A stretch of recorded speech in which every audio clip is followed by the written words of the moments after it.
તો કેમ છો મિત્રો? મજામાંથી છો? જો આપણે આવી ગયા છીએ વાડીમાં. મિત્રો આપણી વાડીમાં એક વસ્તુ વાવેલું છે, તમને દેખાડું. જો આમાં કાંક વાવેલું છે પણ દેખાતું ના. જો આ રીતનું છે કાંક, એટલામાં વાવી દીધેલું છે પણ હું વાવ્યું એ જે જોવું જોઈશે મારે. બકાલું વાવેલું છે.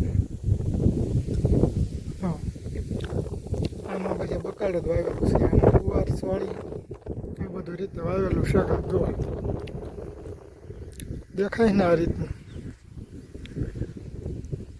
મિત્રો તમે પણ વાવી દીધું હોય તો કોમેન્ટ કરજો. તો આ રીતનું છે કાંક, દેખાય ને? આ રીતની કાંક વાડી છે. જો થોડાક આગળ જઈ તો આ રીતને કાંક છે પાછું. તો શું કે નવરા આટા મારવાના હોય ખાઈને, આપણે શું હોય બીજું કાંઈ. તો મિત્રો આવી રીતનું કાંક છે. જુઓ દેખાય ને આ રીતનું કાંક. જુઓ કેવો લાગ્યો તમને અમારો વિડીયો? જો વિડીયો સારો લાગ્યો હોય તો લાઈક કરજો, શેર કરજો અને સબસ્ક્રાઈબર કરી નાખજો. ગમે એમ થાય તો સબસ્ક્રાઈબર તો કરી જ નાખજો. જોવો એટલે સબસ્ક્રાઈબર કરી જ નાખવાની તમારે ભૂલ્યા વગર.